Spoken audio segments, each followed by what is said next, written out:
agrair així mateix la presència de l'honorable senyor conseller i també agrair tant la presència del degà, el senyor Joan B. Casas, com les facilitats que tant ell com el Maurici Oliver ens han posat per poder estar avui aquí amb tots vosaltres.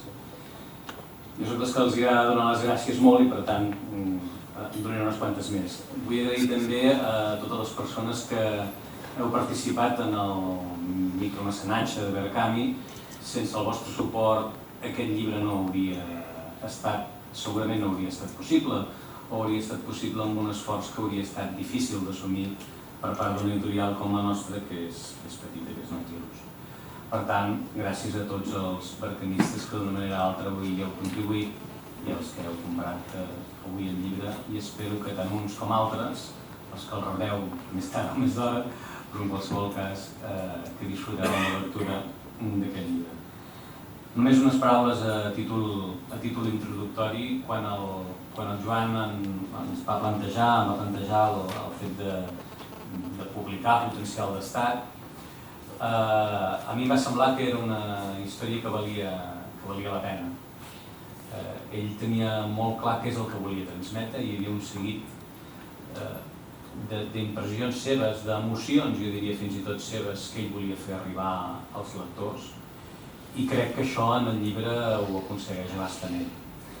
Més enllà de que faci un repàs des del punt de vista periodístic, faci un repàs pel passat, pel present i pel futur del nostre país i de la capacitat que té el país de ser alguna cosa més que un lloc on hi viuen 7 milions de persones, jo li vaig dir quan el vaig acabar de llegir abans de posar-lo en plana, i vaig dir com a periodista trobo que has fet un exercici brutal, que molt sovint en la professió, a vegades per precarietat, a vegades per falta de temps no es fa, que és parlar amb la gent, no limitar-se a allò que ara, jo que soc periodista però estic ara a l'altre cantó, em dedico al món de la comunicació, faig, que és enviar notes de premsa perquè els meus companys els publiquin.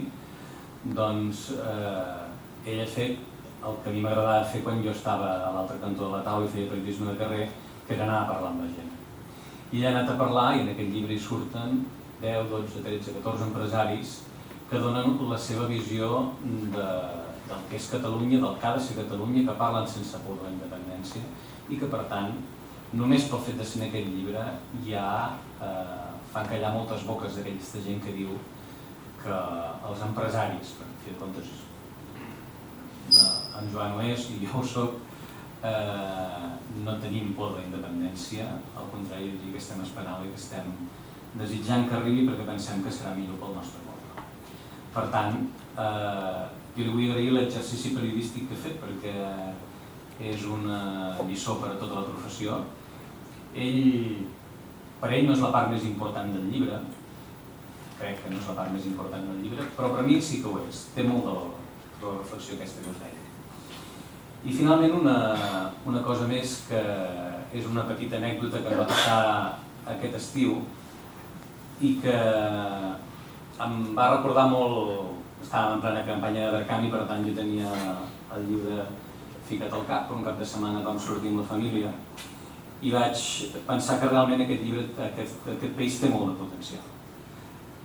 Com veureu, jo porto, això és una pulsera feta a mà, no acostumo, fa molt de temps que no duia res als panells, i gairebé m'he promès a mi mateix que la portaré fins que siguem independents, us explicaré per què.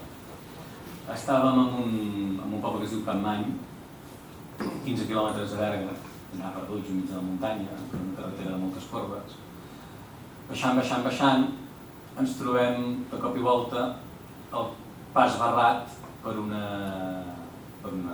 cosa metàl·lica de ferro amb rodes, un cartró amb rotulador que posava peatge Bíssano. Se'ns acosta una nena, que no devia tenir més de 7 anys, i ens diu que estava acompanyada del seu guardaespatlles, que era un gos que es deia Misto. Toca el vidre, dic, sí, què vols? no, diu, és que mira, diu, si vols continuar per la carretera m'has de comprar alguna d'aquestes pulseres. Va, vinga, fem-ho. Quan val cada pulsera? 50 cèntims, vinga, va, per tu 2 euros, posa'ns en 4, i en 4 al cotxe, posa'ns en 4, i així en tindrem una cada un. I llavors li preguntem a la nena, escolta'm, això ho deus haver fet tu, no? Això que té mentalitat d'empresari ja havia subcontractat ella, perquè no les havia fet. Jo que li havia fet algú de la família, no ho vam poder esbrinar, però ella no les havia fet. O sigui que ja havia subcontractat i havia après que en aquest país millor cobrar en efectiu, i havia après que en aquest país de moment hem de pagar peatges perquè també tenia la barrera posada de peatge obligatori. Sí, li vam comprar, finalment la nena va treure la barrera del peatge i ens ho va deixar passar. Amb això que vull dir, si una nena de 6, 7, 8 anys, no hauria de tenir més, és capaç de poder fer negoci amb unes pulseres a tota la gent que trobi pràcticament atracant-la a punta de pistola però amb el seu afer, segur que aquest país té molt de potencial i que arribarem a ser un estat que gràcies a nenes com ella tindrà un futur esplendorós a Europa i la resta del món. I a continuació, no m'enrotllo més, us deixo amb el degà del Col·legi d'Economistes de Catalunya, el senyor Joan Becases. Bé, jo, primer que res, donar-vos a tots la benvinguda en aquest acte de presentació. Agraeixo molt la presència de l'honorable conseller, aquí és òbviament a casa seva, col·legiat de mèrit del col·legi, persona a la qual admirem moltíssim. També amb el Joan, ens coneixem de fa molt temps i l'Andreu que ens hem conegut a poc. El llibre parla d'empresa i país, i per tant aquí és el lloc adequat per parlar-ne, entre d'altres, perquè som una institució compromesa amb el teixit econòmic, també empresarial i també amb el país. Per tant, doncs, aquí és un lloc adequat per parlar-ne i per presentar-la. Jo faria una breu referència a l'autor. L'autor ens coneixem de fa força temps, compartim molts anhels i compartim molts neguits i moltes il·lusions. Jo diria que el títol del llibre, que és Catalunya, una força econòmica inimaginable, no fa res més que calcar una mica la personalitat i les característiques de l'autor. Perquè és una persona, efectivament, d'una força importantíssima, inesgotable, absolutament compromès, i per tant, doncs, si tots els catalans tinguessin, efectivament, no dic tanta, però almenys ens hi acostéssim a la força del Joan, segur que tindríem tot bastant més bé i per vaig aquí un dia. Per tant, efectivament, el títol s'escau, el títol parla del potencial del nostre país i simplement recordar que el potencial de qualsevol país és la seva gent, són els seus ciutadans. Catalunya no té matèria prima, no té petroli, té una situació privilegiada segurament geogràficament, però essencialment el que som allò que hem fet nosaltres. I des d'aquest punt de vista, tant el títol com l'autor s'inscriuen plenament en aquest principi que des de fa segles ens regeix i s'ormia, que regeixi perquè el dia que deixem de pensar que això ja no ha de ser així, que tenim una altra font de riquesa o que ja no depèn tant del nostre esforç, probablement no serem el que som ara, ni molt menys el que volem ser. Per tant, jo, Joan, t'agraeixo moltíssim que dediquis, a més de tot el que fas, aquest esforç a fer aquest tipus de llibres, i encantat de poder estar aquí al costat avui. Moltes gràcies. Molt bé, a continuació donarem pas a l'honorable senyor Andreu Mas-Collell, conseller d'Economia i Coneixement de la Generalitat de Catalunya, i només dir una petita cosa. Aprofiteu, serà de les poques vegades que veureu dos Andreu Mas asseguts al costat.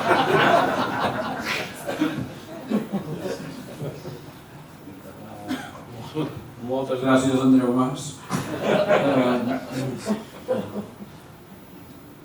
Abans m'ha dit que ell havia rebut alguns correus adreçats a mi I això ara m'inquieta, perquè a veure si... No m'inquieta els assaigs de Ramon Llei, però ara penso que potser jo també n'hi he rebut alguns que perquè jo rebo correus que de vegades no sé massa bé què volen dir, i això no hi he pensat, m'ho he oblidat, i potser es queden per ell.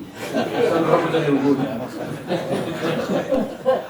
Bé, estic molt content d'estar aquí, moltes gràcies.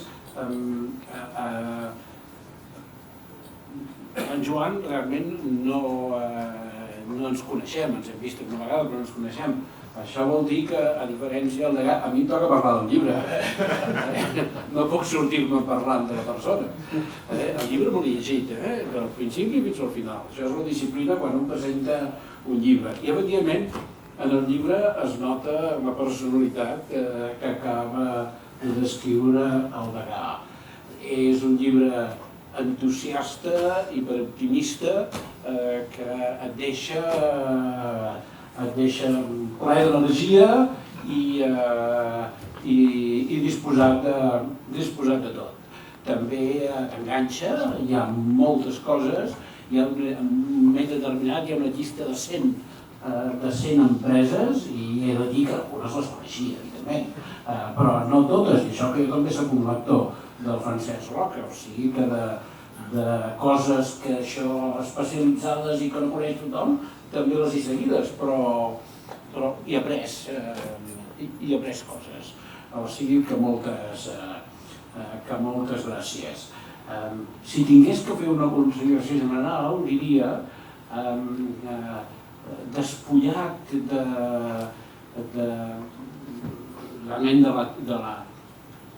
de la substància, realment, si tingués que dir quina és una tesis d'aquest llibre, és si a pesar de tot hem arribat on estem, imagineu-vos on podríem arribar si ens traguéssim de sobre tot el pes mort que hem tingut durant aquests anys. Jo crec que aquesta és una mica la tesis i està després molt ben il·lustrada. Permeteu-me comentar sobre la tesis. I per tant miro cap al futur i cap al futur hi ha dos escenaris possibles. Un és continuem com estem i l'altre és ens traiem de sobre la botilla. Diguem-ho així. Quina perspectiva és millor? Evidentment, la segona perspectiva és millor que la primera. El món és tan complex i els debats són tan retorçats que hi ha com a mínim dos teories, si les haig de dir així, no en diré teories, però dos línies de comentaris que discutirien fins i tot això, fins i tot que sense cotilla ens aniria millor. Una és aquella que insinua que com més difícil ho tenim, més ens enforcem. No ens ho han de posar fàcil. Si ens ho posem fàcil, ens anirem a la platja, no treballarem, treballem i això que de les pedres en traiem pans i tal, perquè tot el que tenim són pedres. Si tot el que tingués no fossin pedres, doncs mira, ens l'accediríem. I llavors ens convé que ens vagin donant compte. Aquest és un comentari que el trobareu. Un segon comentari és que si ens deixen sueltos no sabríem fer-ho. Això té una varietat, que és la varietat de l'autoodi, que frase literal, ara no diré d'aquí, però frase literal, si Catalunya fos independent seria Sicília. Mira, més per on necessitem que des d'Espanya ens controlin, ens diguin disciplinats, perquè mira, nosaltres sols, doncs no. Són dos varietats de comentaris, en fi, els deixo de banda per exòtics i continuo amb l'afirmació que efectivament sense cotilla ens aniria millor i si llegiu el llibre veureu molts arguments perquè pensar que ens iria molt millor. Ara bé, vull afegir un punt que ja no sé si ell estarà tan d'acord. Ara he fet una comparació de dos escenaris al futur. L'escenari continuem igual i l'escenari ens traiem la cotilla de sobre. Ara deixeu-me comparar el futur amb el passat. Ara deixeu-me comparar l'escenari, el futur seguim igual amb el passat, on amb el passat doncs estàvem igual, teníem la botella.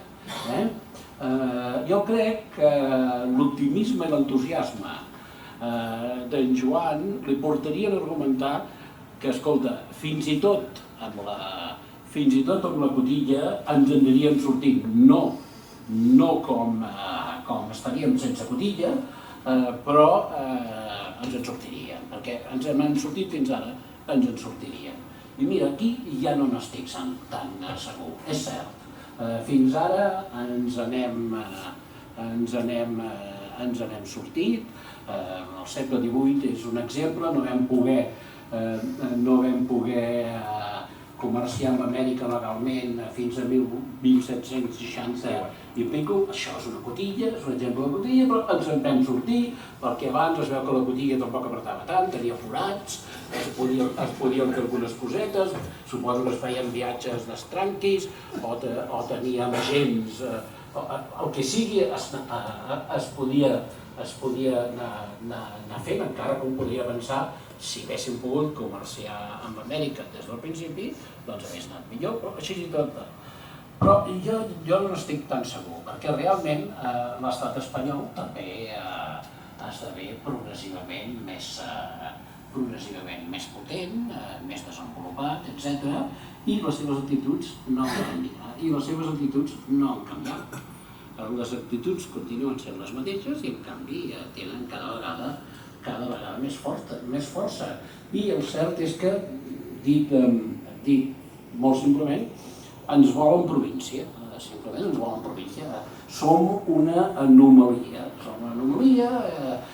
Barcelona és massa grossa. Barcelona, per cert, és la ciutat, administrativament parlant, és la ciutat més, no capital d'Europa, més gran de la Unió Europea. Dic administrativament, no parlo d'àrees metropolitanes, però hi ha una municipalitat i el nombre d'habitants, grans ciutats com Munic o com Milà són de fet els més petites en població que Barcelona. Només hi ha dues ciutats europees que no són capitals, que tenen una població més gran que Barcelona. Per cert, això és un bon motiu de conversa amb un sopar. Mai l'encerten. Preguntes quines són aquestes dues, i els dono la contesta, són Sant Petersburg i Istanbul. Nosaltres som la número 3 i per tant la número 1 a Europa. Això és una anomalia, això, un estat com Cal, amb una capital com Cal, al mig d'una meseta com Cal, doncs no ha de tenir una ciutat com aquesta. Per tant, potser podem ser una mica millor que Lió, però certament no Milà, i això és cap a on ens volen portar. I això ho diem tant que ja no ens hi fixem, però si un pensa el dels avions i el dels trens, és realment monstruós, que al mig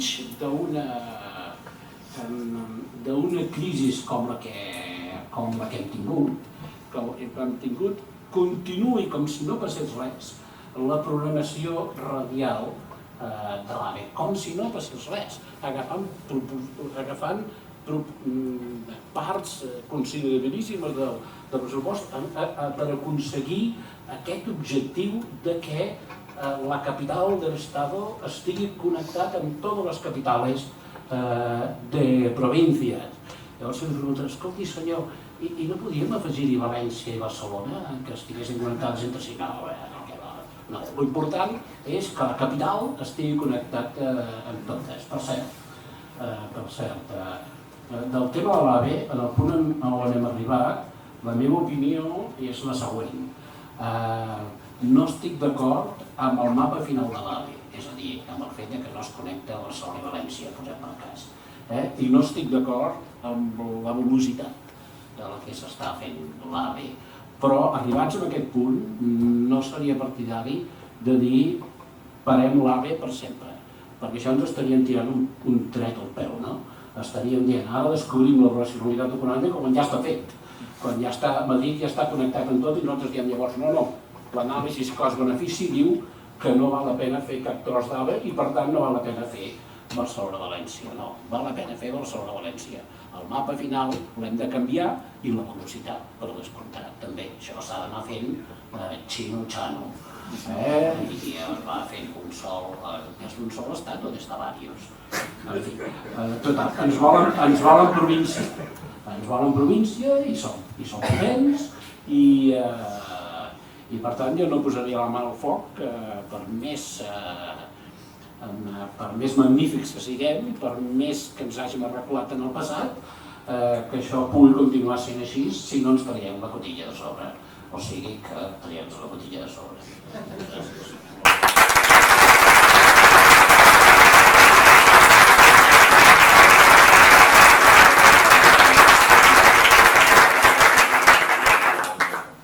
Seguim doncs la paraula a l'autor del llibre Potencial d'Estat, el Joan Canadell.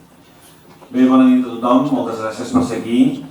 Encara que l'Andreu ja ha fet el torn d'agraïments, jo vull insistir en el meu agraïment que fa l'honorable conseller per haver llegit el llibre i haver-nos fet aquesta introducció que la veritat li agraeixo de tot cor. Agrair també a aquesta casa, al Joan, que com diu ens coneixem de fa temps i compartim, ja us podeu imaginar quina passió i quina il·lusió compartim, quina és, i la veritat és que moltes gràcies per haver-nos ofert aquest espai i la presentació també.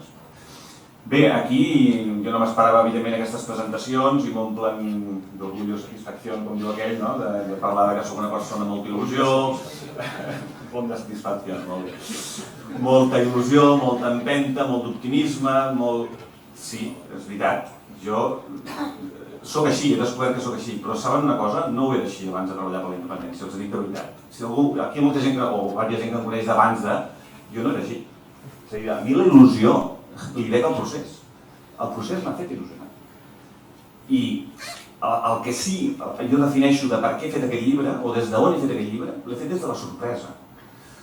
Des de la sorpresa, i això és un déjà vu, és a dir, jo escric aquest llibre perquè estic sorprès.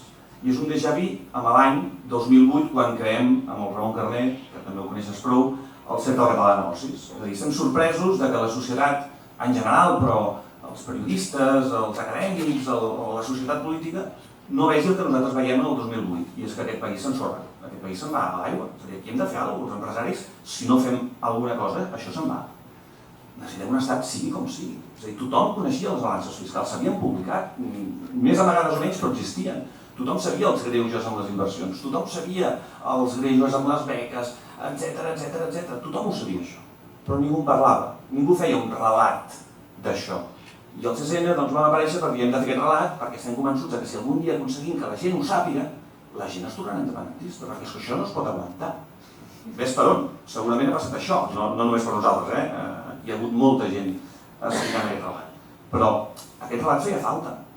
I aquest relat és el que jo i alguns com jo, el 2008 diem, i anem pel país explicant, per tot arreu, explicant que en 5 o 6 anys podem ser independents, ens quedem tan amples el 2009 dient això, i resulta que anem cap aquí, però perquè hi hem posat il·lusió, hi hem posat empenta, hi hem posat ganes, i no només nosaltres, insisteixo, hi ha molta gent, des dels Arenys, l'ANC, etc. Hi ha una quantitat de gent, això és un gran aprenentatge d'aquest procés, una quantitat de gent que ha treballat independentment, separats, però que ens hem trobat tots junts pel mateix objectiu, que de veritat fa fredor de veure-ho, i cadascú des de la seva òptica. Doncs aquell déjà vu, o sigui, aquella sorpresa és un déjà vu avui. És a dir, jo estic sorprès que avui el debat sigui encara que si Catalunya és viable o no és viable. Això és el que està sortint a tot arreu. I insisteixo, classe política, classe periodística, que aquests per mi són una part important del problema, fins i tot món acadèmic, darrerament no, darrerament ja s'estan despertant, però ha costat molt això, ha costat molt. Perquè si jo demà hem d'anar a fer un míting i explicar a la gent que Catalunya serà viable és una cosa, però si demà expliquem que Catalunya pot ser un dels estats més rics d'Europa en 5, 10, 20 anys, crec que a l'hora de votar serà molt diferent si comencem a donar els arguments perquè la gent ho tingui en compte. Una cosa és dir-ho, l'altra és que hi hagin els arguments per dir-ho.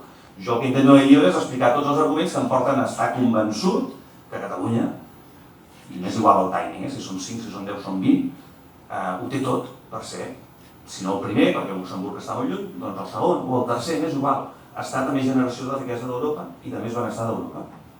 I això és el que intento explicar. Aquest és el nostre potencial com a país. I això els enginyers ho tenim claríssim. És a dir, un problema no és només que algú falli, sinó l'oportunitat de no gaudir de més rendiment. Això també és un problema pels enginyers.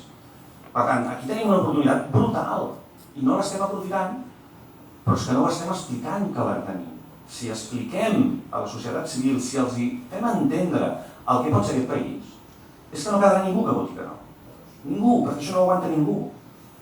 Llavors, aquestes sorpreses la que em porta a dir un dia, fa un parell d'anys, he d'escriure aquest llibre. I he trigat 2 anys perquè no trobava el moment per dir ara ja es pot entendre. O sigui, jo crec que fa 2 anys això no s'entenia i crec que ara es pot començar a entendre. I per això aquest llibre surt ara. I surt ara una mica precipitat pel 27 de setembre, si no potser encara hauria esperat un parell o 3 mesos, però m'ha semblat que ara tocava. Ara tocava de fer. És un llibre per convençut, jo no vull convèncer ningú, és a dir, però és un llibre perquè el dia de demà, el dia que siguem independents, que no és el 28è, suposo que això tots ho tenim clar, però el dia que siguem independents, no hem de fer una Espanya petita, suposo que això ho tenim tots clar, això em sembla que no cal dir-ho gaire, però tampoc volem fer una Catalunya una mica millor que el que tenim ara. Volem fer la Catalunya del potencial que tinguin els meus fills, els seus i els que vinguin, que puguin explotar tot el seu potencial. I per això hi ha una molla a la portada, i això també els que som enginyers parlem del potencial d'una molla. Quin és el potencial d'una molla? Home, depèn de la força que té, de la força interior del país, de la gent, de la tradició, de la història, això és molt important. D'aquesta força depèn, i clar, què ens passa ara? Que tenim un topall, jo em dic topall, un topall que és Espanya, tothom ho entén, no? Una molla amb un topall. Com és aquesta molla? Doncs mira, és així, és X, longitud és igual a X, és així. Tots la veiem així. Fins i tot m'he emprenyat avui o ahir quan vaig veure que Junts pel Sí es fa una transparència a la campanya que diu que Catalunya independent serà el 12è estat en PIB d'Europa, PIB per capita d'Europa. Dic això amb la molla així, però i si traiem el topall? Com és la molla? I aquest és el llibre, és a dir, si jo trec el topall amb una molla, per poca tensió que tingui aquesta molla es fa més gran. Però quan més gran? No ho sabem. Depèn de la força interior que tinguem. I jo soc dels que penso, perquè soc un il·lusionat, però perquè confio en la meva gent, en la nostra gent, perquè he recorregut tot el país de punta a punta explicant a la nostra gent el que podem fer, doncs crec que tenim un potencial brutal. Però clar, no només perquè jo ho digui, sinó que he d'explicar. Llavors el llibre va d'això, d'explicar per què crec que podem ser l'estat, ja dic, si no el més ric, el segon o tercer de més generació de riquesa. I ara els hi faig una mica de resum de què hi trobaran en aquest llibre, per què arribo a aquesta constatació, a aquesta conclusió. Parlo, doncs, d'història, perquè crec que és molt important, parlo de present, perquè crec que és molt important, la història alguns ens la poden vendre d'una manera o una altra, però el present el podem constatar, i parlo de futur, és com podem arribar en aquest punt. Llavors, de història, jo soc de la generació que no hem estudiat història a l'escola, història de Catalunya, vull dir, suposo que la majoria dels que estan a la sala. La història, doncs, cadascú, si vol saber alguna cosa de la història de Catalunya, doncs s'ha hagut d'espavilar. Encara més o menys alguns han enganxat alguna cosa de si els reis, els comtes i els Berenguers Ramons i Ramons Berenguers, que sempre era complicat d'entendre i de saber qui era qui i què feia què, però aquesta no és la història que m'interessa. A mi la història que m'interessa és la del pare, del pare, del pare, del pare, del pare, del pare, i la mare, i la mare, i la mare dels meus pares i dels seus. Quines són les arrels d'aquest país? Què porta aquest país? Què ha portat aquest país? I llavors és quan, amb tot aquest temps que fa que m'interesso per la història, i sobretot, i vull agrair especialment a Francesc Roca, que a part de fer el pròleg, que és una persona que m'ha inspirat molt en molt del seu coneixement, ens trobem que ja al segle XIII Catalunya fa la primera revolució industrial probablement d'Europa, i segurament del segle XIII Europa és el centre del món. El fa a l'ordre del Cister, a l'ordre religiós del Cister, que agafa i aprofita la força de l'aigua, de la hidràulica, dels molins hidràulics, i comença a fer diferents indústries, entre cometes, del moment, aprofitant aquella força de l'aigua. Doncs fa, evidentment, per molí de gra, per serradores, per indústria d'acer, per cortis, per robes, i comença ja haver-hi una industrialització, de la qual ningú en parla, però hi ha evidències d'això. Tant hi ha evidències d'això que hi ha historiadors que citen, no nostres, sinó de fora, que citen que a Alemanya això no passa fins 250 anys més tard que a Catalunya. 250 anys més tard. Bé, i és una bona dada a tenir en compte, és a dir, la industrialització de Catalunya, si ja podem parlar d'industrialització, com a mínim prové del segle XIII. Però és que tenim que a final del XIII, primer del XIV, tenim que Catalunya ja es fa el primer banc públic del món, segurament també. L'Europa segur, imagino que en aquell moment del món també. La família Colom, la taula de camp, la famosa taula de camp. La gràcia no és que siguin els primers, la gràcia és que si es va fer aquí és perquè aquí feien falta bancs. Algú va pensar que els bancs eren necessaris per poder tirar endavant les empreses. I si vam ser nosaltres és que segurament en aquell moment eren dels que més l'economia la fèiem anar anem a dir millor. Teníem una gran sort al Mediterrani, teníem molt de comerç i en tot el Mediterrani, per tant això evidentment segur que ens hi va ajudar, però segur que el tarannà de la nostra gent també hi va fer, el que es toca, sí. Però és que una altra dada que porto que em sembla molt interessant és, per exemple, que a final del segle XV, amb l'aparició de l'empremta, que és a mitjans del XV, teòricament a Alemanya, a Gutenberg, dic teòricament perquè curiosament 40 anys més tard a Barcelona hi ha 24 tallers d'impressió, 24 tallers d'impressió. Transferència tecnològica, ple segle XV, a 1.500 km de distància, 40 anys, 24 tallers. Bé, com a mínim aquí hi havia una indústria editorial molt important. Tant és així, i probablement nosaltres vam ser els primers que fos així, que el segell editorial més antic del món és la Badia de Montserrat, del segle XV. Bé, anem fent recorregut. Parlo també de la guerra dels remences. Per mi és un descobriment de no fa gaire, ho va explicar l'alcalde de Girona en una presentació que vaig anar fa un parell d'anys, que explica que la UNESCO reconeix els remences com la primera revolució social de la humanitat i a casa nostra. És aquella revolució on l'ANC de l'època diu s'ha acabat els nous usos. I es posen d'acord i es carreguen els nous usos.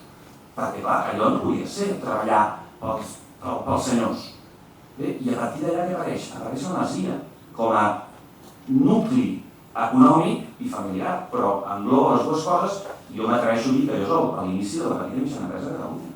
Cada masia té el seu terreny, com més terreny més faig i més guanyo. Pensin què passava aleshores al país veí, aleshores i fins ara, pràcticament fins fa 100 anys. És a dir, ells van ser així. Nosaltres, des del segle XV, comencem a fer la nostra pròpia indústria, el nostre propi taller artesà. El mas que no fa sabates, fa cordes o fa cistells, i de fet apareixen els gremis. I els gremis vol dir que n'hi ha grans que es posen d'acord.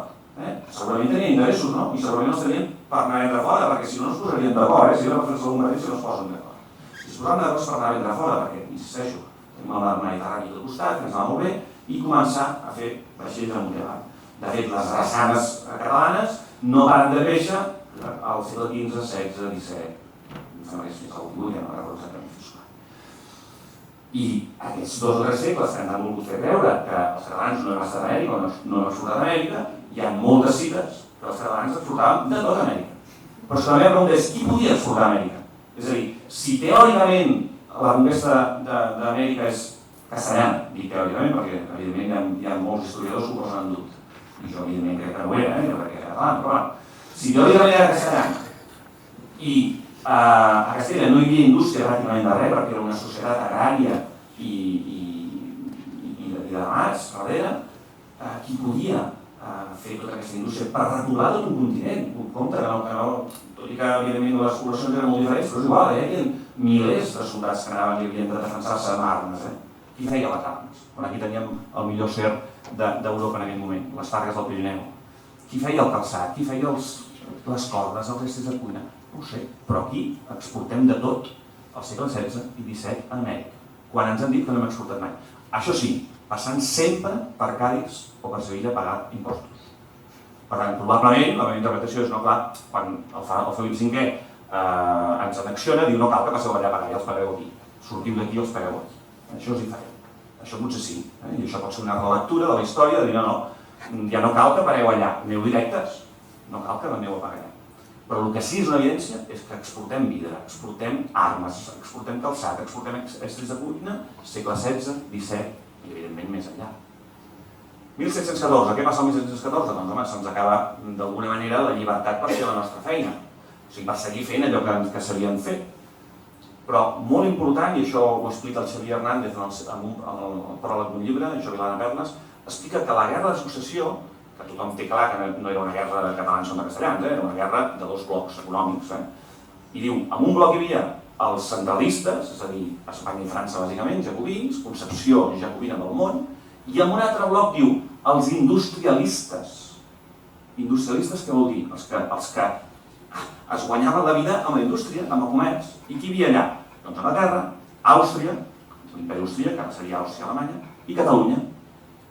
Per tant, home, abans de la guerra de successió, Catalunya era un dels pols industrials, sense cap mena de dubte. Per tot això té un fil de continuïtat. He començat el 13 i no he parat. Però és que resulta que a final del 18, s'independitza Amèrica, Estats Units d'Amèrica, i si van a la seva pàgina web veuran que el primer consulat, el web del consulat, o un dels primers consulats que posa Amèrica és a Barcelona. I explica el per què. Diu perquè era un dels pols industrials de l'època i ens interessava tenir bona relació amb Barcelona. Clar, i això ho explica l'Albert Pont, el de Vendes i Espanya, sembla ser que quan es van independitzar aquesta gent, hem de buscar de què viurem, aquí tenim cotó, doncs necessitem filar cotó. Resulta que aquí teníem la indústria, les màquines més productives en aquell moment de filar cotó o de teixir cotó. Doncs clar, escolta'm, el primer consulat a Barcelona. Per tant, fixeu-vos, del 1714 que ens ho van desmuntar tot, ja es diu que el dia 12 vam seguir treballant i vam tornar a aixecar les pedres. Sí, doncs que 60 anys més tard érem el líder en maquinària tèxtil del moment. Amb 60 anys. Bé, anem passant anys, però escolti'm, el primer del 19, la Mancomunitat, fent ja les queixes que estem fent ara exactament les mateixes, però 200 anys abans, exactament el mateix, es queixen del dèficit fiscal, evidentment ho anomenen d'una altra manera, es queixen de la banca d'infraestructures, s'han d'espavilar i en 10 anys munten totes les infraestructures que poden per poder connectar la costa amb l'interior, perquè tot el Llobregat i totes les àrees que es munten colònies industrials, etc., allò se li ha de donar infraestructures per funcionar. És a dir, continuem en una època de gran moguda empresarial i econòmica d'aquest país. I des de llavors fins ara, la revolució industrial tèxtil que hem tingut aquí, tothom és conscient ja, que és del 19 sobretot, i no ha parat fins ara, i s'ha anat transformant, i a dia d'avui encara som, sens dubte, la fàbrica d'Espanya, però també una de les més importants del sud d'Europa, o inclús més. Per tant, la nostra història, de forma ininterrompuda, i no he sentit ningú que m'ho expliqués això, però crec que és molt evident que és així. Sempre hem sigut un país industrial i comercial, sempre. Ara, a més turístic, perquè això abans no hi era, però des de fa 60 o 70 anys, a més turístic. I ho hem sigut sempre. I això no ens ho podrà treure ningú. I això porta l'ADN, el meu, i el de milers de catalans que estan aquí, i els que han vingut i s'han empaltat d'això, perquè no cal tindre, anem a dir, cognom català. Això s'aprèn. He vist molts castellanoparlants amb tarannars com els nostres perquè ho han mamat, ho han vist que això és el que s'ha de fer. I això és el que volen. Per tant, això no ens ho pot treure ningú, aquesta història la tenim. Al mig tenim aportacions científiques a nivell de vacunes, la del tifus, la del tèfranus, ja no me'n recordo, ho trobaran al llibre. Aportacions en el camp de la indústria de màquines, per exemple, el submarí, l'autogir, el telescopi, espectrofotòmetre de masses. És a dir, hi ha una quantitat d'aportacions catalanes en el camp de la ciència de la medicina, per cert que veig en Strubel, el doctor Trueta, amb el tema de les ferides a guerra, però n'hi ha d'altres, les transfusions de sang. És a dir, hi ha quantitat de coses que hem aportat els catalans al món, hem ajudat a la humanitat a avançar en moltes coses. Però clar, la conclusió, i se m'ha avançat el consell abans, és i això tenim un topall que durant 300 anys ens ha apretat. No és d'ara això, durant 300, i jo diria que són 500, però és igual, 300 em sembla que ho assumim tots, que durant 300 anys no han parat de bombardejar-nos. I nosaltres no hem parat d'aixecar-nos i de tornar-hi. Jo estic d'acord amb el conseller quan em deia que potser no estaria, jo estic d'acord, és a dir, això té un límit, és a dir, ara és molt més fàcil que ja no puguem superar-nos si no tirem endavant i no tenim un estat. Tenen moltes més eines, no les tenien fa uns segles, ara en tenen moltes més. Ara és definitiu, és a dir, ara si no fem aquest pas, i s'han de dir que bueno, si no és ara i és d'aquí 6 anys, doncs tampoc passarà res, però si passem gaires més anys, això se'ns acaba. I acabem sent, com ells, una entitat més, una província més, com dèiem al Reduce. Bé, parlant d'història, parlem de present. I aquí jo parlo bàsicament de 3 òptiques. Una òptica és la meva experiència personal, una altra òptica és les entrevistes amb 14 empresaris, alguns dels quals esteu aquí, i us agraeixo, per cert, que m'hagueu permès explicar el vostre cas, perquè no només ho han explicat a mi, sinó que m'han permès que ho expliquin en llibre, que ho deixi per escrit, i això és important. Però, a més explico en un total de gairebé 100 empreses catalanes que són líders mundials o europees. Quan dic líders, insisteixo, pot ser la primera o la segona, tampoc no em ve d'aquí, però líders en els seus segments. I això, home, això hi ha un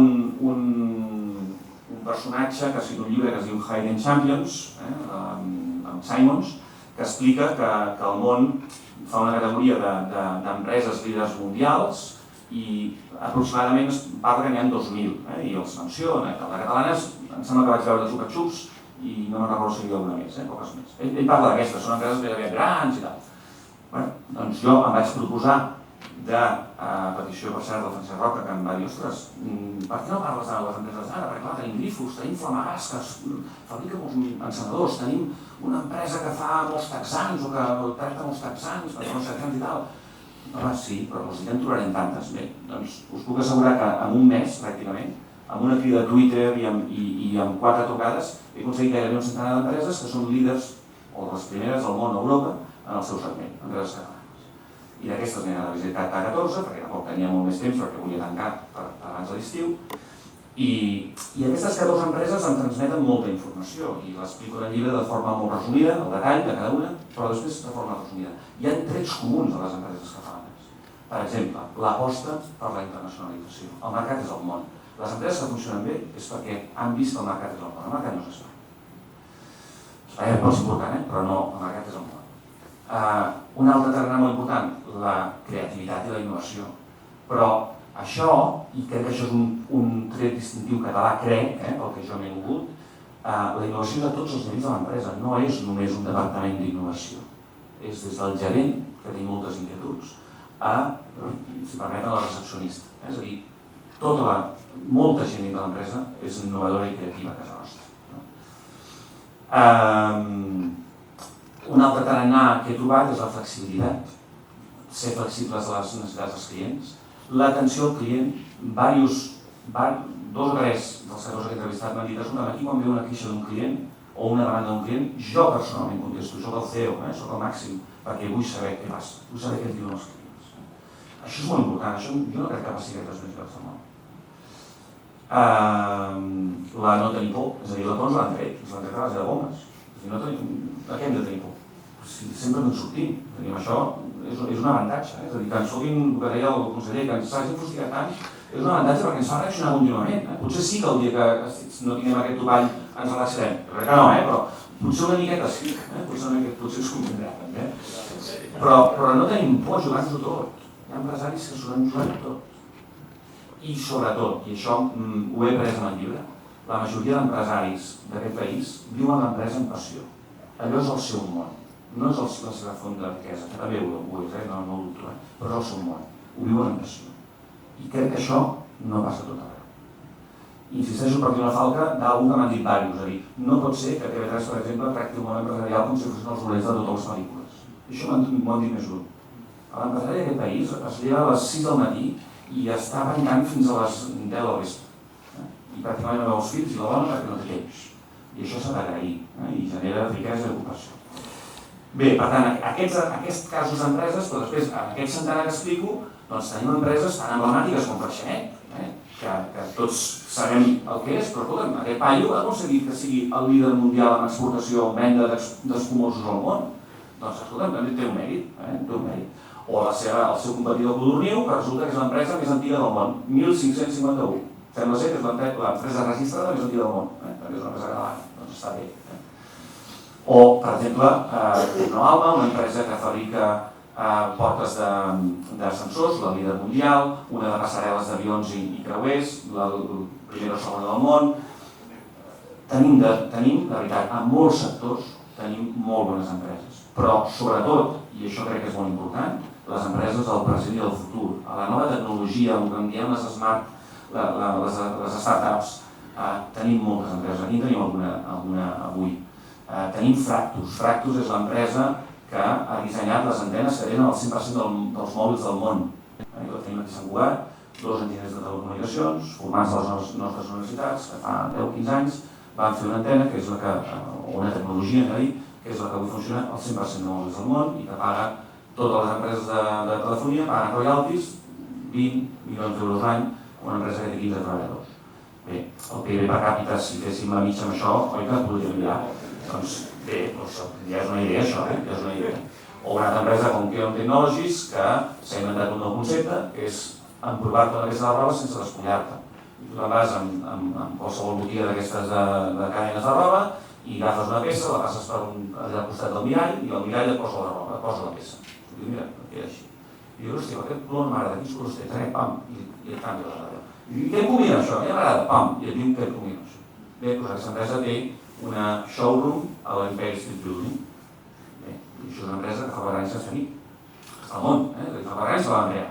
Aquesta empresa avui no és local, però també va un net. Tenim tot això. Tenim una empresa que fa el software per rotació electrònica més líder mundial. Per tant, la nova economia també és aquí. Els Smart Cities, evidentment, tenim molts casos, mirin-se el llibre i veuran tot el que arribem a tenir. Relats, una empresa del sector de l'automòbil, una empresa que es va saber reconvertir del tèxtil. Abans de tancar, en van fer moltes, havíem de fer alguna cosa. I es van reconvertir. I avui són líders o segons del món en aïllants tèrmics i magnètics pel sector de l'automòbil, també per aviació, per trens, etc. Doncs això ho tenim aquí. L'altra empresa que és competidora, no recordo, són 40.000 treballadors, no són 60 o 100. És a dir, fixeu-vos, de què estem parlant? Clar, aquí no tenim grans empreses, però les petites déu-n'hi-do la feina que fan si les deixem. I si les ajudéssim, ja seria fantàstic.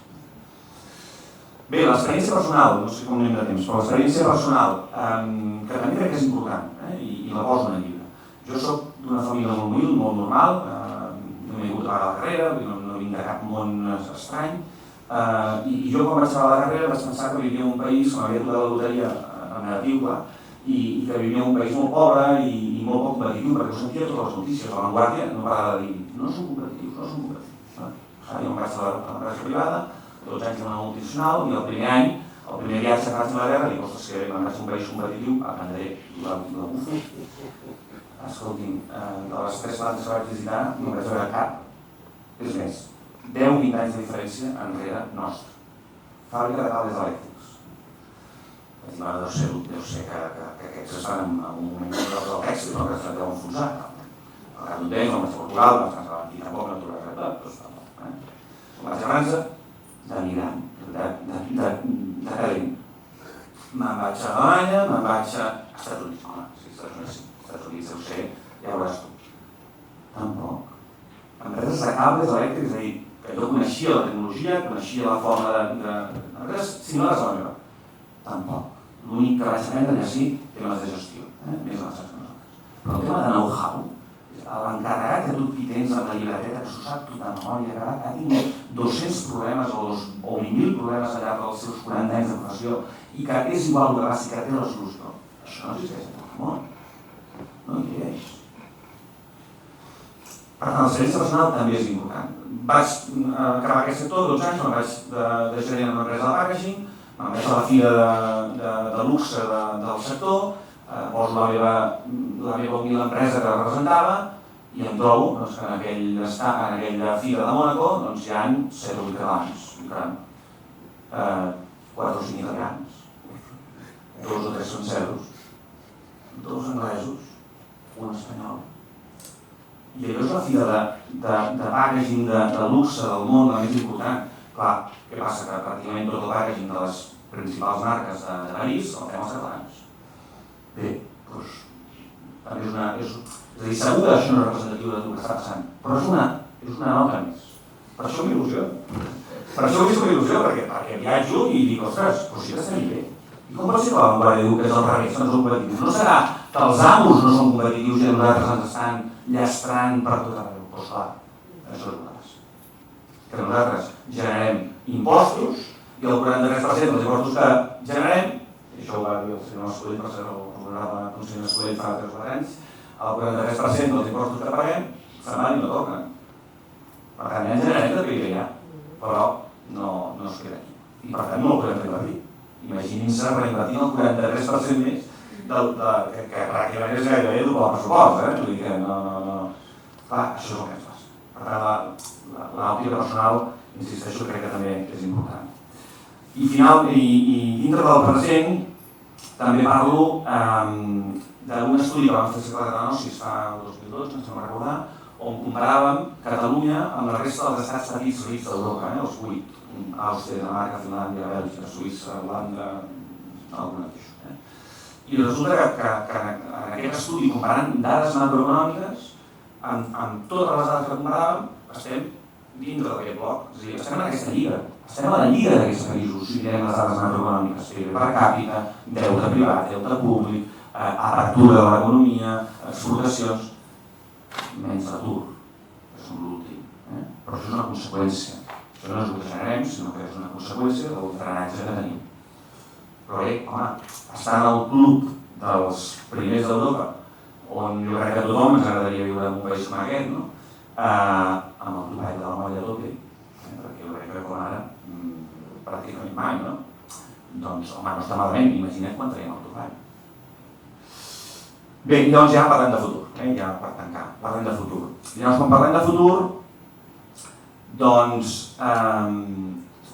faig menció d'un altre estudi que vam fer a CCN, que eren les oportunitats del nou estat, perquè això també sorprès estic de no sentir que ningú en parli.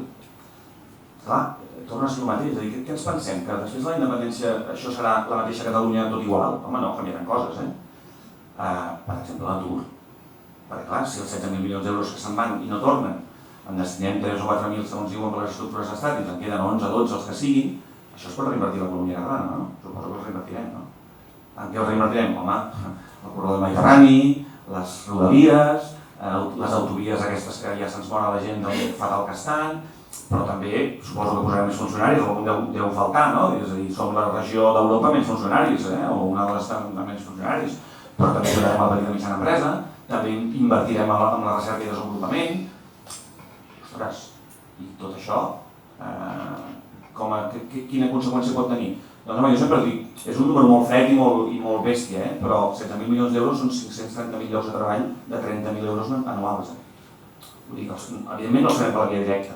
Alguns sí, funcionaris segur, 50 o 60.000 diuen. Però els altres no, els altres seran via indirecta, amb ajudes a empreses, infraestructures, el que sigui. Però també seran, consumiran. Clar, la Catalunya d'avui i la de després de no té res a veure. I després un altre tema que ningú en parla és de la població. Quina població té a Catalunya? 7,5? Ens menjaran alguns que estaran descontents o començaran a entrar, com ha passat sempre al llarg de la història? Perquè digui'm algun segle que no hi hagi hagut immigració a Catalunya. Com que l'economia sempre hi ha hagut moments que anava bé, doncs sempre hi ha hagut gent que ha vingut cap aquí. Molts de vostès tenen noms francesos, alguns de la sala segur, occitans, perquè en van venir milers en el segle XVIII, XIX, XVII. Evidentment cognoms castellans, perquè han vingut molta gent de fora. Però, i què es pensa? Encara no passarà? I tant que passarà. Preparem-se per 9 milions de persones o 10 milions de persones. Però és que això és pur sentit comú. Si l'economia va bé, això és pur sentit comú. A part que els veïns al costat ho passaran molt malament, suposo que també en som conscients, no? I aquesta gent voldrà treballar, Ojo, i aquesta gent n'hi ha que tenen el cap ben amoplat i que entenen que això que està passant a Catalunya no és lògic. I molts d'aquests diran, jo vull un futur millor pels meus fills. S'estarà millor a Catalunya, que serà com una Finlàndia, però al costat de casa, que no pas seguint aquí, que això serà Grècia, però la Grècia queda petit. Clar, i permeteu-me, però és que hem de posar tot això, oi que apunta per aquí, jo crec que no dic cap barbaritat, podem fer-ho millor o pitjor, podem anar més ràpids o més lents, però les línies són aquestes. Per tant, en una Catalunya-Estat, amb 9 milions d'habitants d'aquí 5 o 10 anys, amb l'atur en aquesta casa ens va presentar un estudi del 6,6% fa pocs dies, no? Clar, això, a quin sector no afecta en positiu? La construcció, el sector del comercial, la indústria, el tercer sector social, el turisme. Escolta'm, que tenir un estat nou vol dir que sortim en tots els telenotícies del món, no n'hi haurà ni un que no sortim. i diran, i què es pensen que diran? Catalunya, què és això? No, diran, Catalunya, capital Barcelona. Automàticament tot el món ens identificarà. És a dir, que d'un dia per un altre tothom entendrà que això és Barcelona en gran. I clar, això ja són paraules majors, Barcelona avui per avui és una altra història. Per tant, tothom sabrà que hi ha un nou estat i que Barcelona és la capital. Home, tenim punx, tenim un al·licient per fer les properes vacances a Catalunya. Doncs, escolta, el turisme, jo crec que ja passa a altres països, això, Preparem-nos per l'onada turística. Però clar, això, si els empresaris no ens comencem a preparar i comencem a veure això, estem perdent una oportunitat. Potser venen els de fora i ho fan. Per cert, avui he rebut un article d'un professor de New Hampshire, que ja m'he connectat amb ell, que explica un article amb dues coses. Diu, per què serà bona la independència de Catalunya pel món? Atenció, un tio de New Hampshire. I una cosa que explica és, diu, he comparat la situació de la borsa segons un estudi d'un tal Cercle Català de Negocis i ostres, és veritat. Diu, clar, des del setembre de 2012, això, clar, si teníem un gap entre l'IDESCAT, que és l'indicador, anem a dir, el l'IBEX català, i l'IBEX, que sempre anaven més o menys igual, amb un petit diferencial de 10, varia alguna cosa, a partir del setembre del 2012 això comença a fer així, i estem a 40 de diferencial. I no ha baixat, i seguim amb aquest diferencial. I aquest tio ho veu, diu, ostres, això és veritat. I llavors comença a fer anàlisis i diu, no, i a més tal dia es va fer això, el 9N, després la borsa va... Diu, clar, diu, atenció amb això. Els de fora ho veuen, i nosaltres no ho veiem. Perdoneu, sorpresa, el CCN ho va dir això fa 3 anys. Quan totes les tertúlies tothom diu, no, els mercats no han valorat la independència de Catalunya. Bueno, doncs mireu aquesta gràfica, que a més no pots consultar la borsa de Barcelona, que la pots mirar tu mateix. O les inversions, el CCN va predir el 2011 que quan hi hagués un acte de sobirania, fos una gran manifestació o unes votacions clares o el que sigui, les inversions a Catalunya començarien a multiplicar-se, perquè hi ha inversors que estan pendents de veure què passa al món. Caram, setembre del 2012 i el primer semestre del 2013, rècord d'inversions. Bueno, potser és casualitat, no ho sé. No els he anat a preguntar aquests inversors si ho han fet per això. Però, aparentment, aquestes coses tenen lògica. Per tant, preparem-nos per noves inversions. Preparem-nos, Bé, per tant, parlo d'aquest estudi, de les oportunitats, i llavors explico diverses coses però que crec que són importants, tot i que el temps se'ns tira a sobre. Per exemple, el tema de la Constitució. Jo crec que aquesta Constitució ha de recollir el tarannà català. I el tarannà català, doncs, evidentment, hi ha valors que en són propis, l'esforç, la innovació, la creativitat, això ho ha de recollir. I ha de recollir la figura de la petita i mitjana empresa, de l'emprenedor. Algú va explicar que als Estats Units, quan van fer la primera Constitució, van protegir la figura de l'inventor, perquè els va semblar en aquell moment que era molt important la figura de l'inventor. Bé, doncs jo crec que ara és molt important protegir la petita i mitjana empresa. És clau pel futur del país. Posem-ho a la Constitució, no? O no ho farem? Perquè això ho hem de començar a pensar. Això no vol dir que la gran empresa no li tinguem de fer cap fàstic, al contrari, però hem de protegir la petita i mitjana empresa com a base per crear la riquesa del futur estat. Tot aquest PIB que hem de créixer l'ha de fer la petita i mitjana empresa, bàsicament, i algunes grans, però sobretot la petita i mitjana empresa. Per tant, comencem a pensar també en aquest tipus de coses. Després parlo d'un tema que em sembla també potser molt enginyer, però jo crec que ara és un bon moment per pensar en això. Ens hem de posar un objectiu comú. Ara, tots els que estem mobilitzats tenim un objectiu comú, que és la independència de Catalunya. I després? Que tots tornem al sofà de casa a mirar la tele, o aprofitem que tots estem animats per seguir treballant? Sí, jo crec que hem d'aprofitar i seguir treballant. Però ens hem de posar un objectiu de país. Per mi l'objectiu de país és això, és assolir el màxim potencial, amb el temps que vulgui. M'és igual anar molt ràpid o menys ràpid. Llavors jo parlo, per exemple, posem-nos una fita, 35.000 euros de renda per capita anual. Per què no podem fer? Perquè els estudis del CCN diuen que això, en 10 anys, si ho fem bé, ho tenim. Doncs fem-ho. Posem-nos com un objectiu. Aprofitem que la gent té aquesta inèrcia, aquesta il·lusió, per dir-los, a més, podem fer un país similar a o millor que Finlàndia, Dinamarca, Suècia. Vols viure en aquest país? Ajuda'ns. Posem-nos aquest objectiu. Llavors aquest també és de sentit comú. Jo potser perquè soc empresari, soc enginyer i les coses m'agraden així molt clares, però jo crec que això és possible. Això és possible.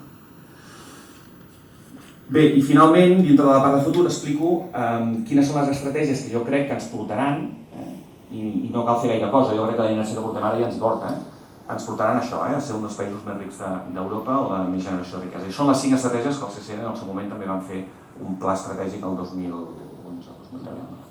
El que passa és que les he hagut d'incrementar, perquè des del 2011 ara ja les hem aconseguit algunes d'elles.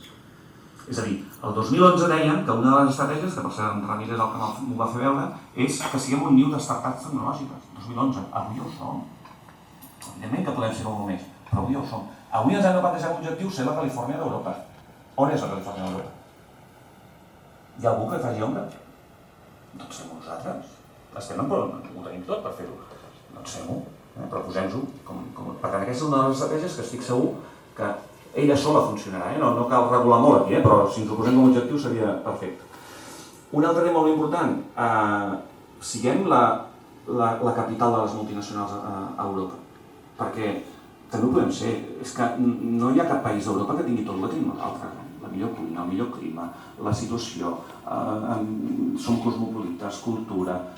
Ho tenim molt bé. Si a sobre reduïm una mica l'impost de societats, conseller, no sé si estaràs al capdavant o no, però si podem reduir-ho com ho ha fet Irlanda i ens ho permet Europa i no va canviar la normativa, doncs reduïm una mica l'impost de societats i mirem que les grans empreses vulguin venir aquí a posar les seves seus multinacionals, per què no?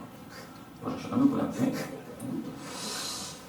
Podem ser la porta logística d'Àsia, aquí no avanço res que no s'hagi dit abans, on Tremolra ja fa anys que ho diu, però evidentment ens falta bàsicament el corredor mediterrani, les inversions als ports, etc. Però això també ho serem sense més.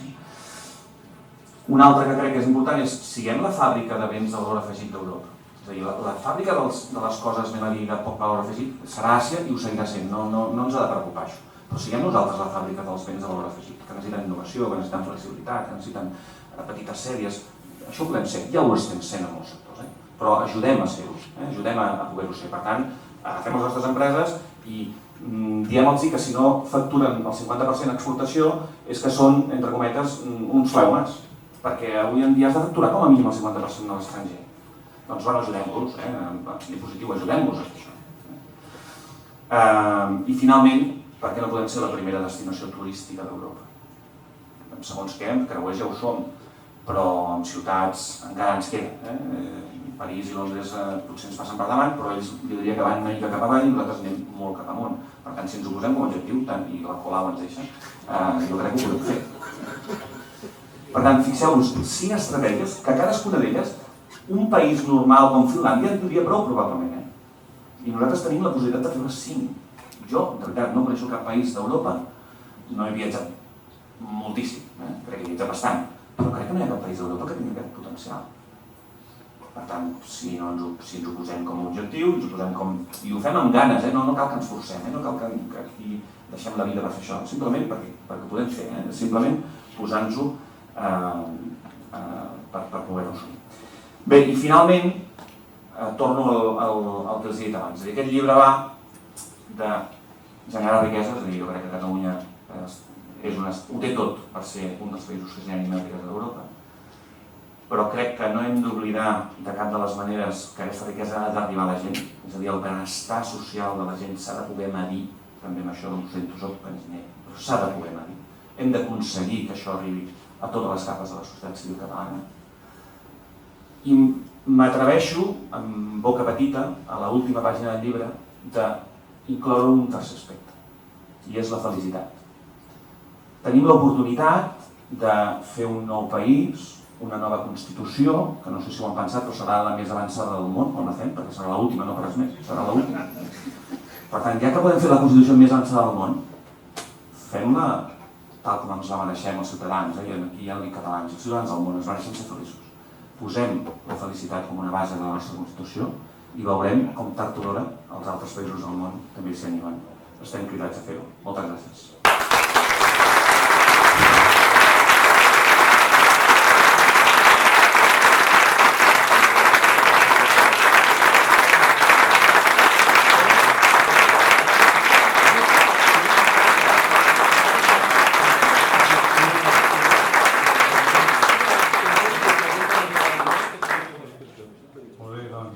Gràcies Joan, gràcies Gràcies.